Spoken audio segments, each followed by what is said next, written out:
evening, ladies and gentlemen, and welcome to this evening Development Management Committee meeting. I'm Councillor Tony McCarthy, and I shall be chairing the meeting.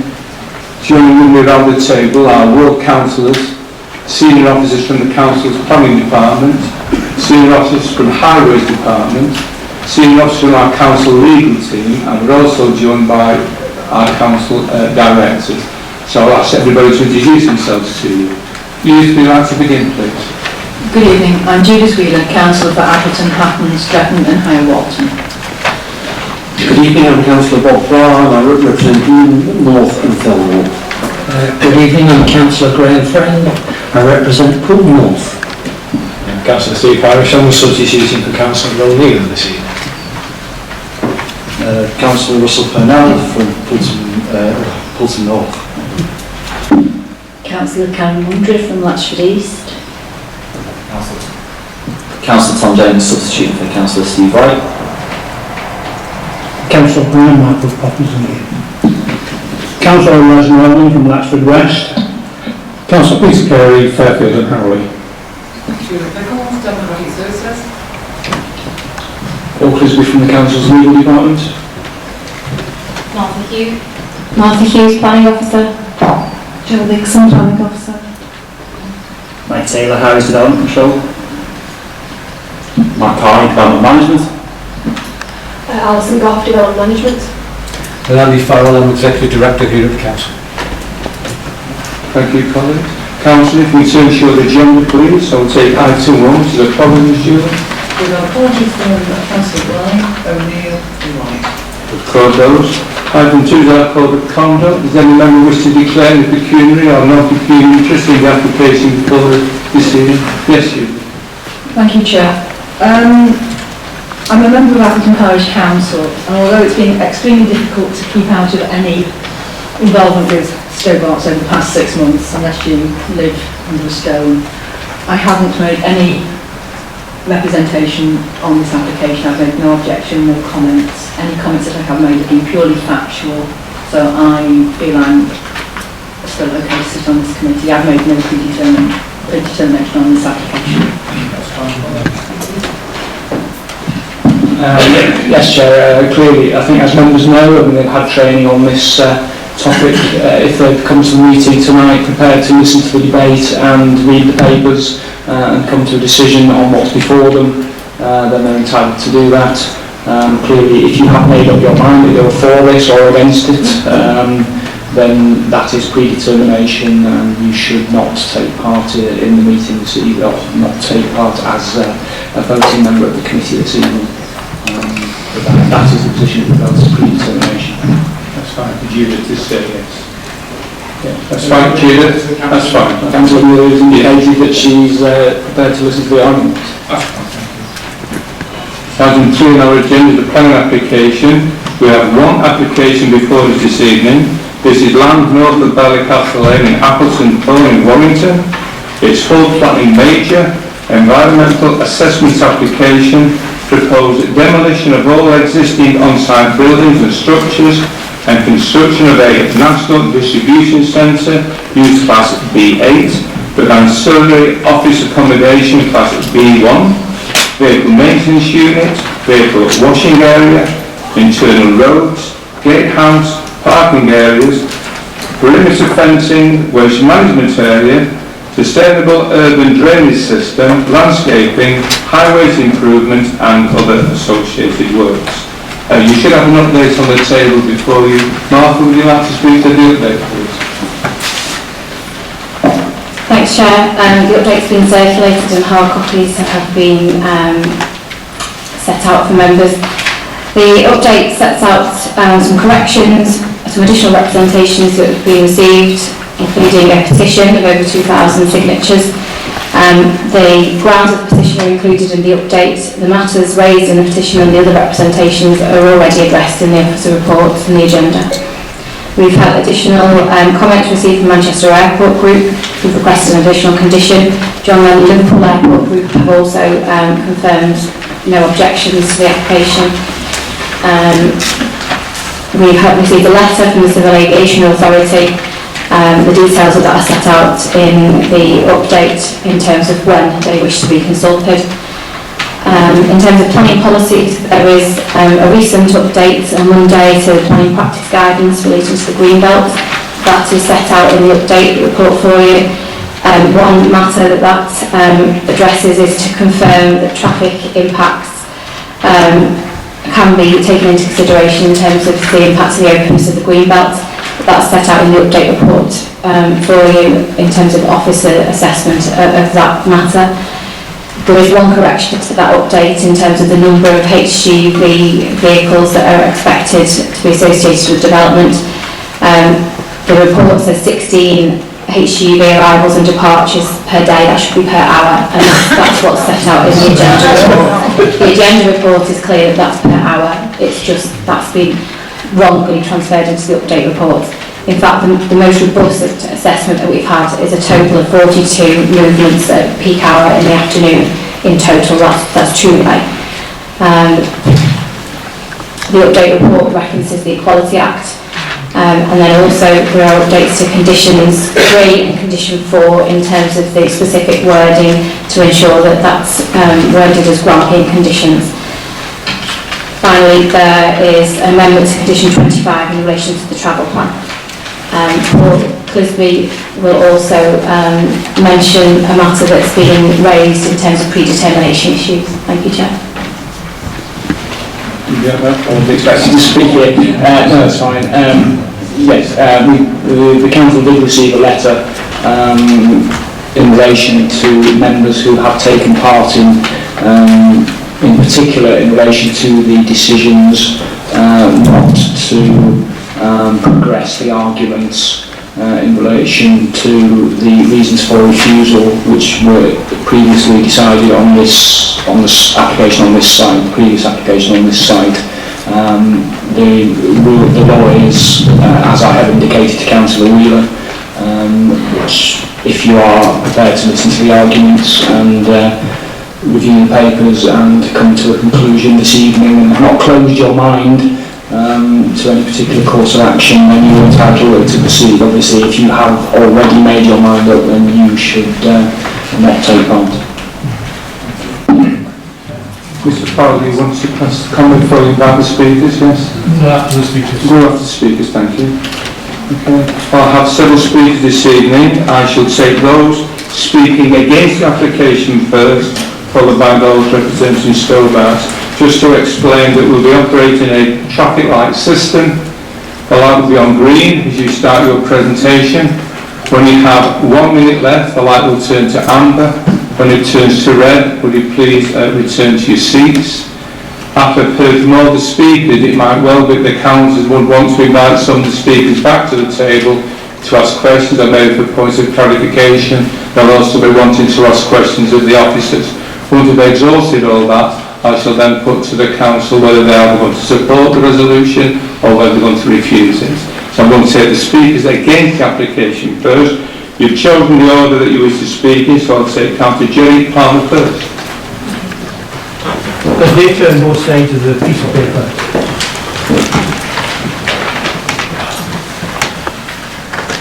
Councillor Sharon Harris next to speak, please.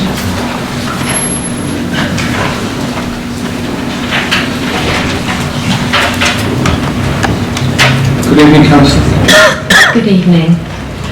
As Chair of Appleton Parish Council, on behalf of residents, I have some important questions for this committee. One, has the planning process and the DMC's position been compromised when this glossy Stobart brochure boasts about the close relationship between themselves and the Borough Council? You have already been given legal advice regarding the appeal on the first and almost identical application. How can this not be prejudicial to this planning process tonight? What we need is complete impartiality and completely fresh eyes. 2, the economic benefit for Warrington is negligible and does not contribute towards a case to justify special circumstances. 65% of jobs will be warehouse operatives and 15% forklift truck drivers. So, where are the highly paid, skilled jobs for people to live and work locally to bolster the local economy? Can the committee explain what the local community benefit is? Is the real economic benefit to the council itself in terms of business rates?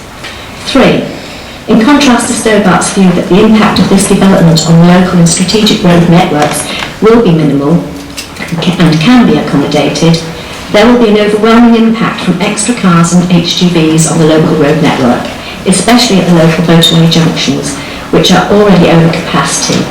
There is no practical, cohesive travel plan. Can the committee justify contributing significantly more to already high levels of pollution when government ministers have called for an urgent review into the effects of car brakes and tyre pollution on public health, the Oslo effect? 4. Stobart state that they can only continue to develop their business on this particular piece of land. There are many other potential sites in the northwest close to a motorway junction. Some planning applications on Greenbelt are granted because a site has a unique characteristic, such as minerals or shale gas. There is nothing special about this piece of land that means it has to be developed and that Stobart can only continue to develop their business here. As a strategic policy-making authority, you are required to demonstrate that you have fully examined all other reasonable options, including brownfield. Can you reassure residents that you have done so? 5. If approved, this development will open the way for the 56 development, resulting in no green belt of any significance around Appleton and Grattanmore villages. Can the committee justify going against planning guidelines by removing green belt and by removing the openness and permanence, which is one of the essential characteristics of green belt? Is the committee confident that the economic case has been proved to justify special circumstances to release such a significant amount of green belt that outweighs the harm to the local community? What is materially different in this new application that would persuade you to grant permission when the previous application was so comprehensively refused by this committee earlier this year? Finally, we ask the committee to refuse this overwhelming commercial development application as there are so many important unanswered questions. Apologies. Thank you very much, Councillor. Thank you. Thank you, Chair. I think I have some pages, Chair. Yes, Chair. But you want, let's focus ground first. We don't need to into your time otherwise while they're reading them, so let them know. They don't need reading now. They're quite happy to go ahead.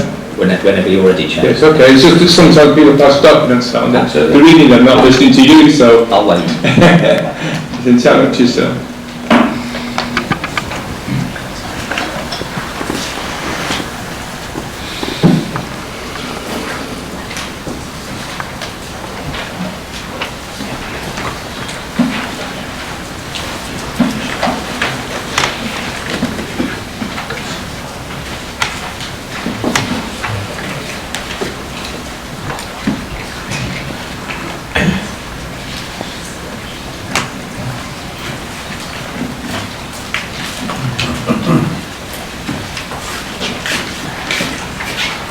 As a matter of principle, would it be a good idea to share those with the applicant's representatives? Yes, these are copies. You've got all the copies, Chair. Sorry? You have all the copies I have. Well, we can share. So once the pass it back, we can share. If councillors could share one between two, let's get 3 per Stobart. Okay. There's nothing new in it, Chair. It's just a synopsis of information that you already have. We'll not go through it in detail, John. No, absolutely not. No, when you're ready, you can make a presentation. Thank you, Chair. John Groves, I'm Chartered Town Planner and I'm engaged by the South Warrington Parishes Working Group to reiterate their objection to this application. It is considered that the application remains flawed. It is not different from the proposal previously refused by this committee last year. The report before you does not consider key issues of travel to work patterns and modes, neglects issues such as the extent of excavation and side level changes, the impact on Bradley Brook and many other details. And critically, it relies on the as yet unconfirmed improvements to the strategic highway network. But time requires me to focus on 2 key issues. First of those is still about prematurity, and we consider that still represents a reasonable and defensible reason for refusal, and the decision not to defend this reason for refusal of appeal is hasty and ill-considered. To that extent, SWP have considered the issue of such significance that Council's opinion has been commissioned. Advice in that context refers to the City of Truro versus Cornwall County Council, and the essence in that case of a successful claim of prematurity is that it predetermines and preempts a decision which ought to be taken in the development plan process by reason of scale and or nature, or that there is a risk that it might so do. This reflects paragraphs 49 and 50 of the MPPF and speaks directly to the public interest in ensuring that the plan-making process and public confidence in that process is not undermined. In that context, we believe the advice we have received that grant of planning permission will prevent stakeholders, including SWP, from having a meaningful influence on whether greenbelt land should be released and where. Secondly, we remain convinced that the very special circumstances tabled clearly do not outweigh the obvious harm which results from this development being an inappropriate development in the greenbelt.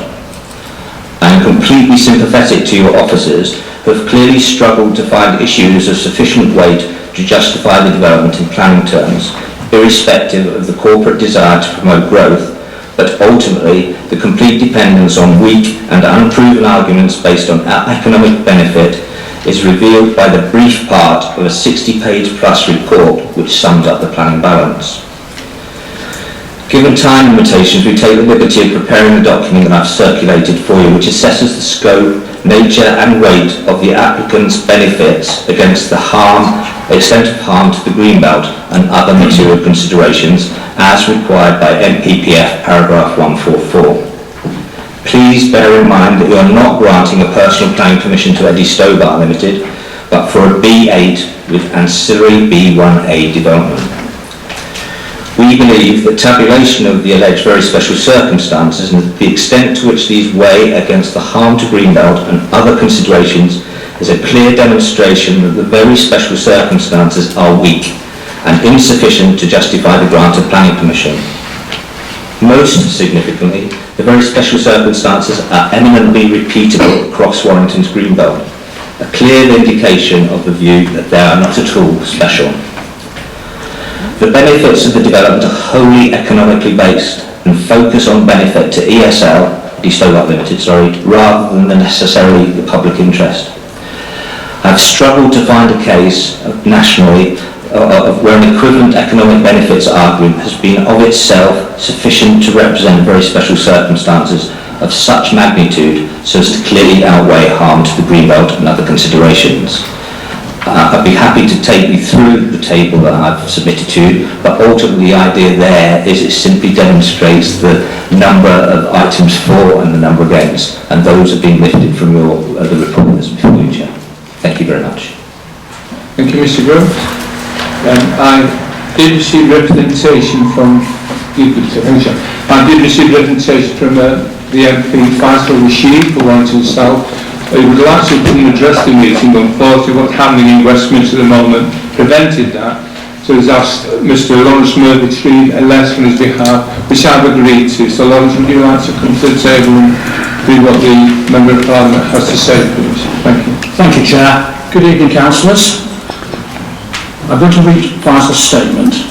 I am sorry I cannot join you today as I have to be in Parliament, but given the significance of this issue, I wanted to ensure that the following concerns were considered as the DMC considers this application. The proposed development is significant in size. It will dominate the local landscape and it will result in the loss of a sizeable area of the greenbelt. National planning policy makes it clear that any changes to greenbelt designation would only be permitted where there are exceptional circumstances. A strategic need to allocate employment land is not an exceptional circumstance. What do these proposals mean for the future safeguarding of our remaining greenbelt? Setting this precedent could open the floodgates to future development of these protected areas of land. I have been actively supporting a brownfield first approach to development to protect these much-loved green spaces. Giving way on the release of the greenbelt, no matter how small, only makes safeguarding these much loved sites more difficult in the future. This application presupposes that the land will be earmarked for development in the town's local plan, but that document has not yet been finalised, nor has it been scrutinised by a planning inspector. Given this, it is highly inappropriate to proceed with development plans for a site that currently enjoys protected status. My constituents have raised significant and very valid concerns about these proposals. They are concerned about the loss of countryside, concerned about the impact on local ecology, concerned about the volume of traffic congestion that would follow, concerned about noise and air pollution. I share these concerns. The significant additional HGV movements generated at the site will mean more traffic congestion on local roads that are already congested, struggling to cope with existing demand.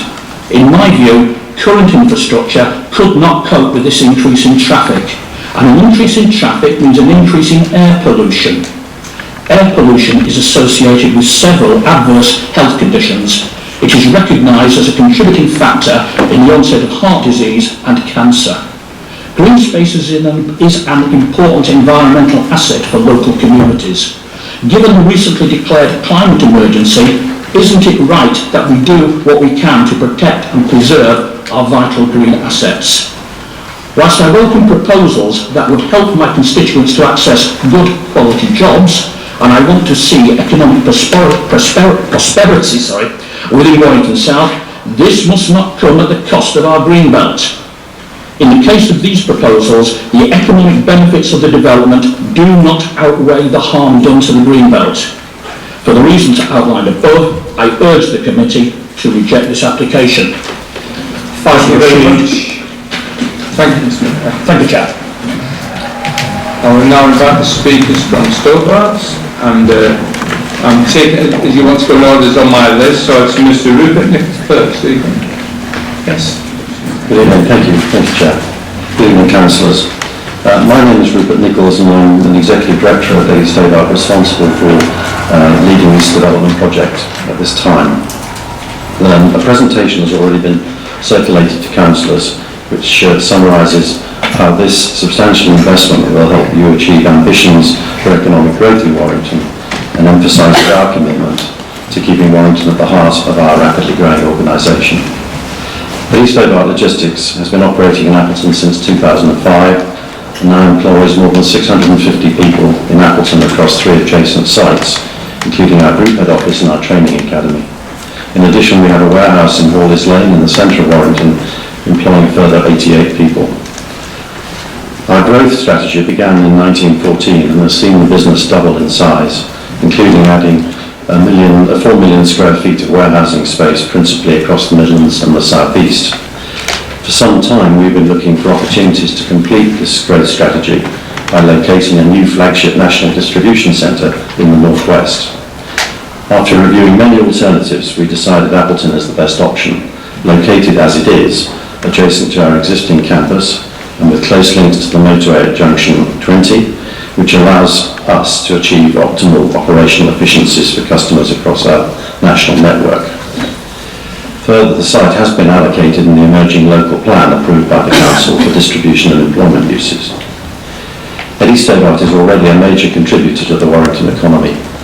Payments we make to suppliers of a range of technical and professional services based in the borough, the salaries we pay to employees who live with their families in the borough, and rents and business rates amount to more than £17 million a year.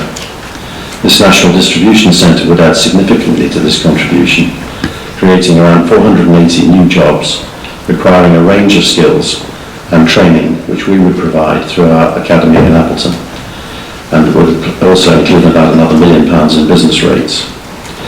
Most new jobs created in our sector in Warrington in recent times have been in the north of the borough, now nearing full development. We are committed to giving Warrington residents first call on these new jobs based in the south of the borough. The proposal includes an investment in excess of £6 million in improvements to the Appleton road network, including works at junction 20 of the M6, the nearby roundabout at the A50 junction, to Barley Castle Lane, as well as contributing to the council towards new road signage and other works. These extensive works will improve safety and benefit the residents of Appleton and Grapple Hall, as well as the many other businesses based in Appleton Thorn. In summary, your support would ensure that this £75 million privately funded investment in infrastructure and new jobs will be made in Warrington. Thank you, Chair. Thank you very much, Nicola. And could I invite Judith Denton, please? Good evening, Ms. Denton. Good evening, councillors. My name is Julie Dainty and I'm the Head of Communications and Engagement at Stobart. I'd like to thank you for the opportunity to speak with you this evening as I share with you the commitment and work we do in and around the Warrington area. Having been brought up in Warrington and having worked for the two of the largest listed companies in the area, Stobart being one, I understand the importance as well as the challenges of being active within the community. I'm extremely proud and passionate about making Stobart the employer of choice, not just within the industry but within the area too. It is important to me that logistics and supply chains becomes a career of choice rather than a fortunate accident. But this requires us to work really hard by engaging with all ages to celebrate the importance of our industry, its relevance to those who are learning, as well as its intrinsic wow factor for those that are seeking employment. We generate value for our communities through local investment, educational programmes and employee involvement. I know that Stobart is a highly visible brand within the Warrington area, and we do our utmost to be a good neighbour by investing in the communities where we live and where we operate. Our employees also love getting involved too, whether that's fundraising or volunteering. We actively support and donate on a regular basis to Warrington's Food Bank, a charity who I'm sure many of you are familiar with. They provide 3-day emergency food supply to those people living in crisis within the Warrington area. As part of our ongoing people strategy, Stobart are partnering with the Department of Work and Pensions as part of the Mentoring Circles programme for Warrington job seekers aged between 16 and 24. Many young people do not have access to social capital, role models or inspiring employee mentors. So this initiative bridges this gap, bringing employees and mentees together. Another initiative that I wanted to touch on briefly is the NEET programme. So that's NEET standing for Not in Employment, Education or Training. And this year we'll welcome our first cohort of young individuals to our business. So we'll be partnering with Warrington Job Centre to support these individuals, coaching them, giving them guidance, as well as giving them a 6-week placement into our business. At the end of that programme, they will be guaranteed a job interview. Our workplace is at the heart of the local communities and it's very important to us. By promoting education, skills development, employability, as well as our relationships with the armed forces and our attractive graduate and apprenticeship programmes, we are developing the skills the economy needs whilst helping people back to work. We hope to extend these opportunities should the National Distribution Centre be approved tonight, and if it does, we look forward to actively working with your employment team here at the Council and with Warrington & Co. We will, as a team, jointly endeavour to achieve our mutual goals of maximising the employment potential of this project for both the benefit of Warrington and its residents. Ultimately, all the work within the community goes towards our aspiration of being the employer of choice. I'm really proud to be part of this industry, but more importantly, I am proud to give the community and the opportunity to share the great work. I am proud to give people the opportunity in sharing the great work that we do. Thank you for your time. Thank you, Mr. And finally, could I invite Mr. Gary Coleman? Good evening, Chair. My name is Gary Hallman, members. I'm the Senior Director of Avis & Young, and we are planning consultants for the scheme. Members have heard already from 2 senior figures from Stobart about the real importance of this proposed development to their business and the efforts that the company has gone to ensure that the new jobs that will be created will be of maximum benefit to Warrington's residents. These are important matters. This is not a speculative proposal which promises things that might not be delivered. You've heard from the actual company that will operate the facility and their commitment to this council, and that will be secured by conditions and the 106 agreement, which will ensure that the benefits will be delivered to the local economy. Members have read the comprehensive and balanced report prepared by our officers, which recommends that permission should be granted. This does weigh all the issues carefully and in a considered way, and we welcome the clear recommendation of approval. Of course, we recognise that this site is in the Greenbelt, and any such development in locations like that is sensitive. However, national Greenbelt policy is clear. Development in the Greenbelt can be permitted provided an applicant demonstrates very special circumstances. In those cases, it's not contrary to Greenbelt policy, it's consistent with Greenbelt policy. In this case, a series of factors has been set out in our application, has been considered and weighed by officers, and concluded that there is a compelling, and that's the word used in the officer's report, a compelling case of very special circumstances. Foremost amongst these, as already been mentioned, is the economic benefits case with substantial new job creation by an established and highly successful international company which has chosen to make its headquarters in Warrington. And great care has been taken to ensure that, working with Warrington & Co and the council, these jobs will be closely aligned and accessible to the needs of the town, including its deprived area residents, as Julie has just outlined. This new investment will almost double the positive economic impact that Eddie Stobart already has on the Warrington economy. I acknowledge, Chair, that residents have concerns about traffic. The application has been closely scrutinised by not just the Highways Agency but of course your own engineers, and they are content that the road network with the mitigation that is proposed is adequate. There is a very comprehensive package of measures, in all totalling more than £6 million. From the point of view of an international logistics business whose success depends upon an efficient access to the national road network, this is a strategically located, highly accessible site. There was, of course, no high-rise objection raised by this committee in refusing the previous application, and I don't see any material change in circumstances which would give rise to a sustainable high-rise objection now, particularly given the additional investment through the 106 that this proposal puts forward. There are no technical objections to the scheme, and the land lies within an area identified for major employment development, particularly B8 uses, in the emerging local plan. Of course, that plan is at an early stage, but it shows a clear policy direction approved by the Council. We've heard Mr Grove speak about the Council's opinion that the South Warrington Parish Council have obtained. I don't believe we've seen that. I don't believe the Council has seen that. You have, of course, got your own Council's opinion, which advises this committee that prematurity is not a sustainable line of refusal. And I ask you to take the advice that's been offered by your own council, which your officers have scrutinised. There are 3 points I would like, just in closing, to pick up on those that have been made by objectors speaking before me, if I may, Chair. The first one is air quality.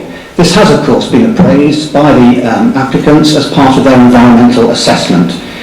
It's been separately reviewed by the Council's Environmental Health Officer. There's a whole section of it in the report devoted to this, and it says that the environmental statement forms an appropriate and robust assessment. It complies with all the policies. The second one was the challenge to come up with a case where economic development outweighs Greenbelt. The case that I can immediately think of is at South Haywood in Rochdale, where that council approved a very significant employment development about 18 months ago, had to be referred to the Secretary of State, of course, and he chose not to call it in because the economic development benefits were overriding and they didn't require to wait for the Greater Manchester Plan to release that particular site from the Greenbelt. I could think of others giving a bit more time. Chairman, I'm just going to conclude, if I may now, by asking you to carefully reconsider your committee's previous decision. This development would be a real vote of confidence in the borough at a time when economic conditions look very uncertain. This is the only site available to accommodate this scale of development in the town, and it's closely linked with the Stobart's national headquarters. I hope members will support, thank you Chair, I hope members will support the recommendation and resolve to grant permission tonight. Thank you very much. Thank you very much indeed. And thank you to all the speakers. And I said earlier, if any of the council wish to invite any of the speakers back to ask them questions, then I will ask you to come back to the table. Andy, you wish to make a comment before I open it up to the councillors, yes? Yes, if I No, Chair, thank you very much. what I was going to do is really kind of, and it's been touched on to a degree, but this is a fairly unique application in that there's quite a context behind it. And although you need to, as your legal advice suggests, deal with this as an open mind, this context is important. This is largely the same application which you considered previously. Largely the same. You refused it before on the grounds of prematurity and the feeling that you didn't see the special circumstances justified in terms of greenbelt release. It wasn't refused for highway reasons, it wasn't refused for air quality reasons.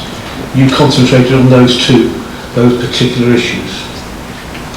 You have, since that time, been provided with advice regarding the defendability of those two reasons for refusal at the upcoming appeal.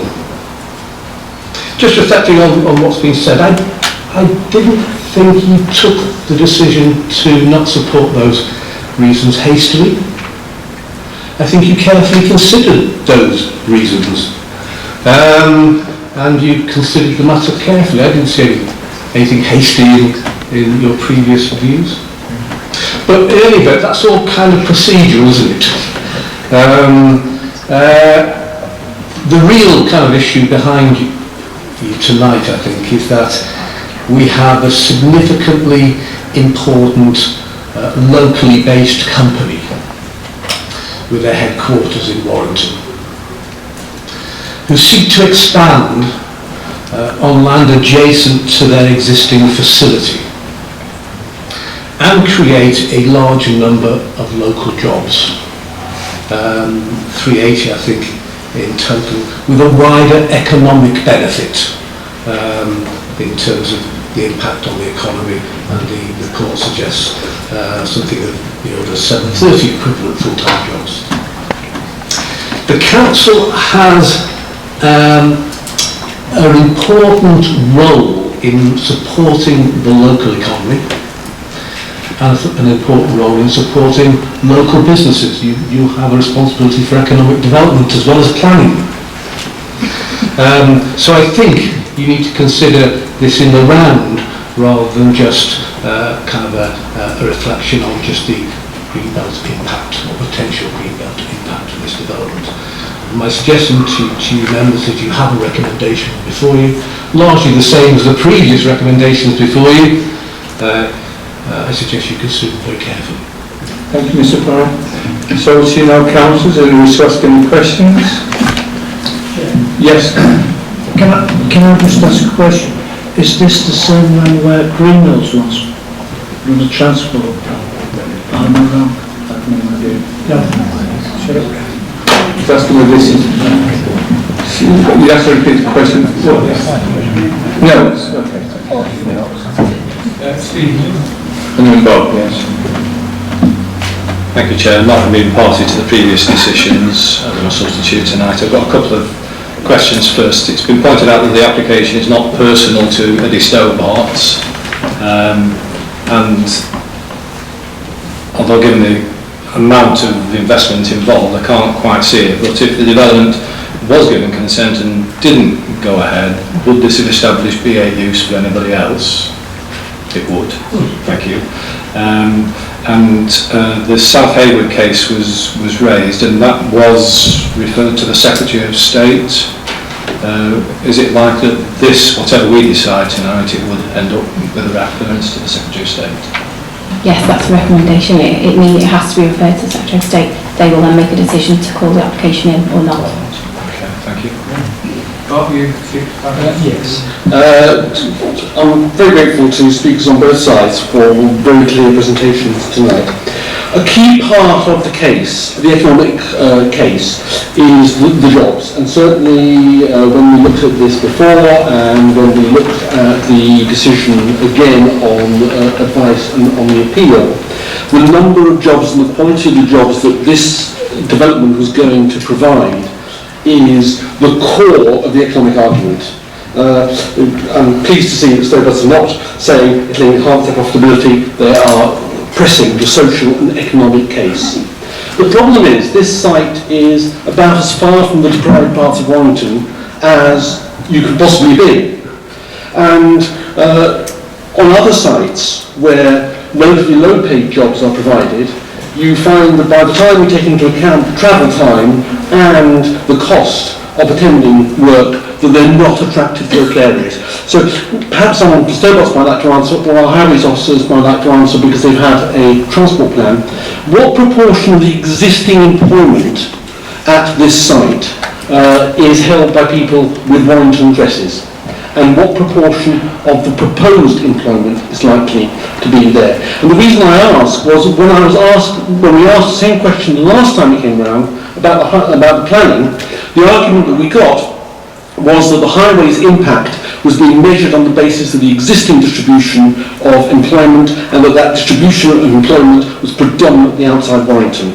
Is that still the case as it's proposed tonight? Now, would you take the question now one of the officers, or do you want me to refer it to a representative of Stobart? I'm very happy for one of the Stobart representatives. Yes. Would you answer? Yeah, well, thank you. Mr. Nichols, thank you. Stephen, between your mic up, please. Yes, please. Yes, of the current employees in Appleton, more than half live within the borough. And bear in mind its location, that may not be a great surprise in the sense that it's not 100%, but it's significantly more than half. And in terms of the new jobs that you referred to, as we've tried to explain and hopefully have explained in the presentations, it will be absolutely Warrington first in terms of the new jobs, and that will be the way we plan to accommodate that. Yes. Just a supplementary. It's fine. Absolutely take on trust that it would be Warrington first. The question is, from your existing experience where half of your employees come from Warrington, how attractive do you think the salaries you would offer once you take travel costs and travel time into account will be to people living in central Warrington, which is where our private areas are? I don't think I can answer that in detail because I would depend on the individual circumstances, but the jobs that we would be offering would be at competitive rates. We pay in the upper quartile in terms of our sector across the board, and we are offering jobs which give opportunities for training and for improvement. So these jobs are not at the lower end of the spectrum. So all I can say to you is that we would be endeavouring to give people opportunities to improve their careers. We have a training academy in Appleton, and all our employees go through that training academy, and that we would do our best to encourage them. May I just ask one more question, Mark? The other question is, clearly this could be overcome if there was sufficient affordable housing within cycling or walking distance of your new development. Is there anything you are doing in terms of talking to other developers or trying to influence the council to make sure that the accommodation for your workers will be included within the local plan, within plans for the immediate area? The answer to that is no, I will not, because I'm not entirely sure that's part of our remit. I mean, we're clearly working with the council on a number of initiatives through Warrington & Co in terms of people and training. In terms of affordable housing, I'm afraid that's slightly outside my remit. Thank you very much. Thank you very much indeed. Anyone else got any questions they'd like to ask? Steve? Yes. Chair, I mean, obviously the argument for economic benefit for very special circumstances is obviously one of the two which is most concerning, because they're the two on which it was refused last time. And the other one is prematurity. Could we have a better explanation of why we felt that was appropriate last time, but we're not going to sustain that one to appeal? Your officers didn't suggest it last time. I appreciate it. Members suggested prematurity, and if I recall the discussions at the meeting, members would have thought that was an inappropriate reason for refusal. In terms of the suggestion from PPF is that prematurity is not a defendable reason for refusing a planning application, particularly in relation to the status of our current local plan, its process and the nature of this development. I'll come back to you, yes. So the discussion about prematurity is set out in the report. I think that we wouldn't depart from that explanation at this stage. Just to deal with the point which Mr. Grover raised, he raised the case of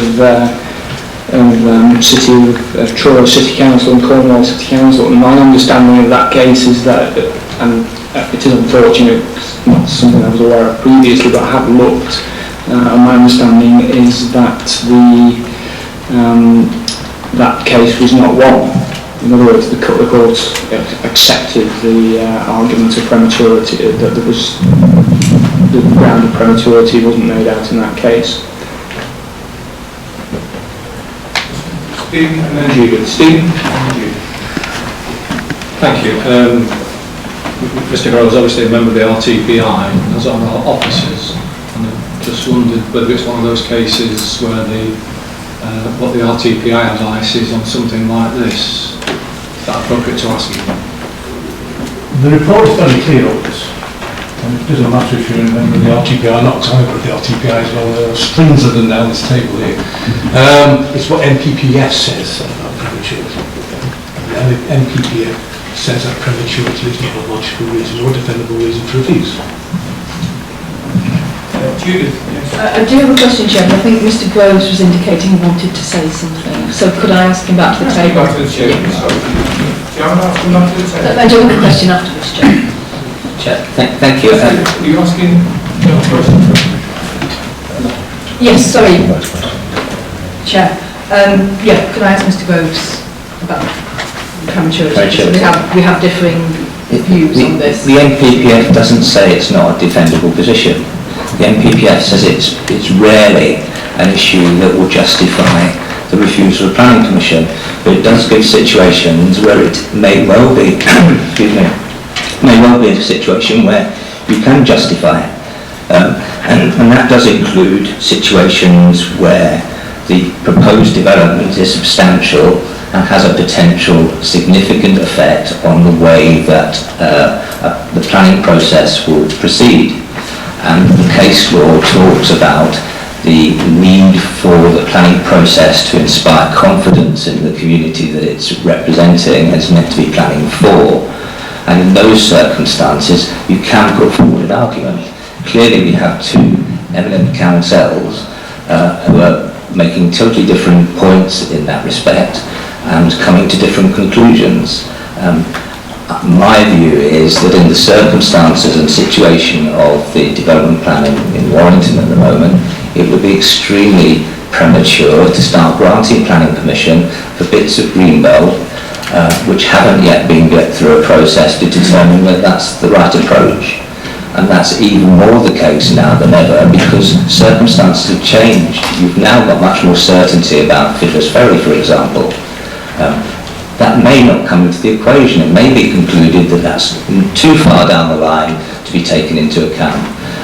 But that sort of discussion should be had through the development plan process, and it's wrong to do that in a piecemeal fashion without substantial justification to do it in Greenbelt. If you apply that approach here, it applies to, for example, somebody like Brake Brothers on Amiga. If they said, we want to extend beyond the boundaries of the Amiga site in the Greenbelt because it's to our economic advantage and to Warrington's economic advantage, you would come and say, well, that's not in the current local plan. They might come back and say, but it is part and parcel of the economic development strategy for Warrington to expand that use. That would be exactly the same. I think you've answered the question. Thank you. Do you want to do that? Yes, sir. Chair, just to point out, we haven't seen this. The council hasn't seen this alternative legal opinion from council that the parish councils have obtained. You have seen and you have had the opportunity to ask questions of the council's barrister, Freddie Humphreys. The full advice of that barrister has been shared with you. with previous reports, and the summary of that advice and conclusions is set out on page 31 in the officers. Taking advice from council, I do not think the tests for prematurity are met in the circumstances of this particular application. Prematurity can be an issue in terms of local planning and the NPPF deals with that, but in the circumstances of this application, the advice that the council has obtained is very clear, and it's in these circumstances that members previously took decisions in terms of the appeal case, and the officer reporting the agenda tonight is consistent with that advice.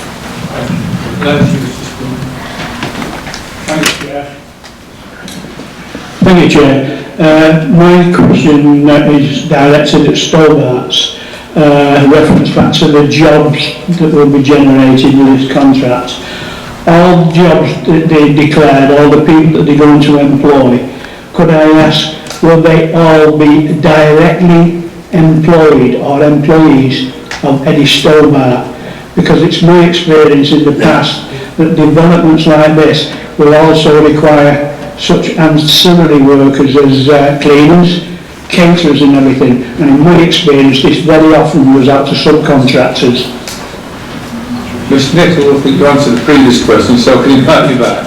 Did you have an opportunity to hear the Yes, I did, thank you, Chair. The short answer is full-time equivalent jobs would be full-time and would be employees. In addition to those jobs, there will be jobs which will be available during peak times of the year. So, as the core number that we've been discussing are full-time jobs.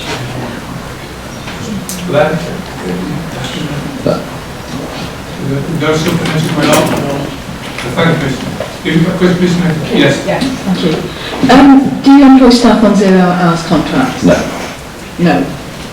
No. As you signify use No, it wasn't because it's just to remind members that. Anyone else who's not spoken wish to speak? Yes, please. Mr Chair, I think all the speakers who put the cases tonight, whether for or against, have put the cases very well, and I commend them for the amount of detail and research they've put in. The problem as I see it is we are where we are. We have a major proposal in front of us which is going to benefit the town's economy. It's going to create hundreds of new jobs, and measured against that is the surrender of a small piece of greenfield. In the context of what's already happened in North Warrington, it is small. So my view is the economic arguments are the strongest at this stage. I accept there are some sacrifices as a result of that, but in terms of the officer reports that we've received regarding the mitigation regarding the highways, because the highways impact was one of the ones that I felt strongest about. But the proposals to improve the road layout near the entrance on Castle Lane, to me that shows the commitment that Stobart's are prepared to make, up to £6 million of investment in infrastructure. So that on top of the generation of jobs and the wider impact on the local economy, they sway me. I know it's a finely balanced argument, but they sway me in favour of supporting this application. Is there anybody else who wishes? Just one moment. Who wishes to speak? Do I have? Right, Bob, yes. I have to counter Councillor Carey's view about a small area of Greenbelt. Yes, the actual site of the building itself and the immediate car park is all relatively small bit of Greenbelt. What is not small is the impact on Castle Lane. Now, what's been acknowledged already in the application is that 8 GB impact on Castle Lane is already excessive. Mitigation has been offered, and substantial mitigation has been offered in order to make Castle Lane suitable for HGVs. Castle Lane is a long access road that dominates the green belt of the west-east side of Appleton. What is being proposed is, in addition to the existing traffic, an HGV every 2 minutes right through the day. Now, when we were talking about greenbelt issues, and it's an issue that Martha has kindly come up with and has identified in the additional written statement today, that the impact on the greenbelt isn't just the physical buildings, it's also the nature of the traffic, the nature of the activity that it generates. So I don't see how anyone can suggest that that increase in HGV movements through a long area of greenbelt does not impact on the greenbelt. If I may make one more point, because this prematurity issue is coming up all the time. And previously, Mr. Farrell has very kindly explained prematurity to us, and he has constantly been explaining to us the statements within the NPPF, that prematurity doesn't exist in the NPPF. Conveniently, everything he's explained is absolutely in line with the Council's aspiration to have this application go through. But it runs completely counter to any logic outside that. Because the logic outside that is this land has not been released from Greenbelt and won't be until the local plan is passed. And we were told previously, and we were told by Council, that we should take limited view of the developing local plan until it's gone past the inspector. That was the Council's counsel, because the Council's counsel said prematurity probably doesn't work, Greenbelt probably does. But even on prematurity, he said that we shouldn't take too much account. And the other thing that seems completely illogical to me is that now that we know that 626 is being proposed, proposing this development without a master plan that covers the entire logistic use of that corner of Warrington doesn't make sense, because we haven't got adequate information. And actually, if 626 does come forward, if the local plan does say there should be employment land, then Barley Castle Lane would not be the most appropriate road for access either to Stobart's or to Langtree. A new road will be built through the middle of the Langtree estate, which connects much more closely to the M6. And that long section of Barley Castle Lane, which is the edge of the Greenbelt for Appleton, would not get overwhelmed with HGV traffic. So as far as I'm concerned, the prematurity is there because we're not taking into account what we know is already coming forward, and we haven't yet in the local plan approved those changes. I'm not convinced from what I've heard tonight that the prematurity argument falls. I also take note of what Mr. Groves has told us and what others have told us, is that a QC from the same chambers as RQC disagrees with RQC on prematurity. Thank you. Thank you. Martha, they'll come back to you. Yes, ma'am. I can come back on the prematurity issue if members would like more advice on that, which is set out clearly on page 31 in terms that there is a test of when prematurity can be used as a reason for refusal. In this instance, the advice is those tests are not met, and it's quite clear to officers and to council that those tests are not met in the circumstances of this case. The test at paragraph 49 of the NPPF is twofold. It's not either or, it's both. It has to be that the development is so substantial or its cumulative effects would be so significant that to grant permission would undermine the plan-making process by predetermining decisions about the scale, location or phasing of new development, and that the emerging plan is at an advanced stage but is not yet formally part of the development plan for the area. Council has advised members when he's spoken here and before you, the report advises that officers' opinion is that minimal weight should be afforded to the emerging local plan. The context of determining this application tonight is in the context of the existing local plan and the circumstances of the application, considering national guidance in the NPPF and other material considerations such as the applicant's very special circumstances. There was just one other matter that I wanted to refer members back to in terms of the discussion on the local employment benefits and the questions about subcontracting. Condition 15 in the officer report deals with submission of a local employment scheme which does follow up on the issues of contracting and supply chain opportunities with the Warrington First aspirations that the speaker from Stobart has already commented on. If members want more comment in terms of 656, I can come back on that issue if that's required. Very, very quickly, Chair. Many of the things which Councillor Barr referred to in his last statement are covered in the report.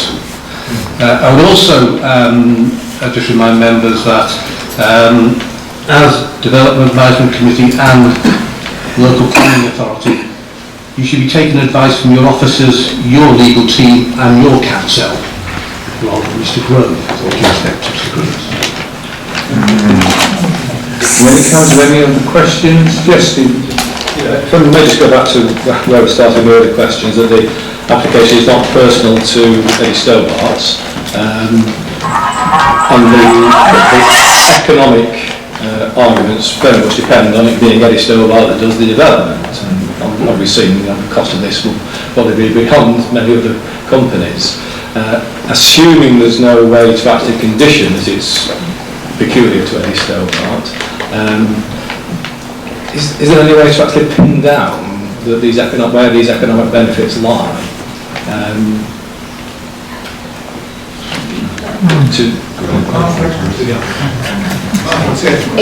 It's not unachievable to tie something down to a personal permission. There is guidance, national guidance about when a personal permission is appropriate. It can be done through a legal agreement or a condition.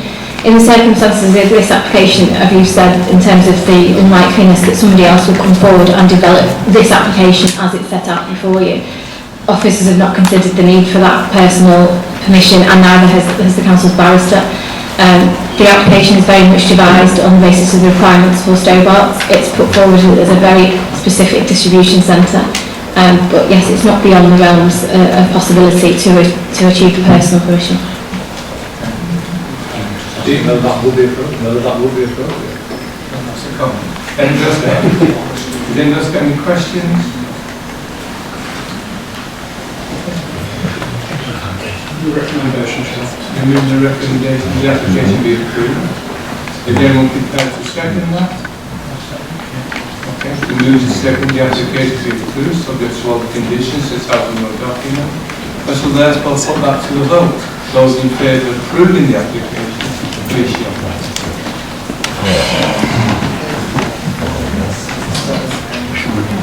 And against? Abstentions? The application is approved. Shame on you! Yeah. Absolute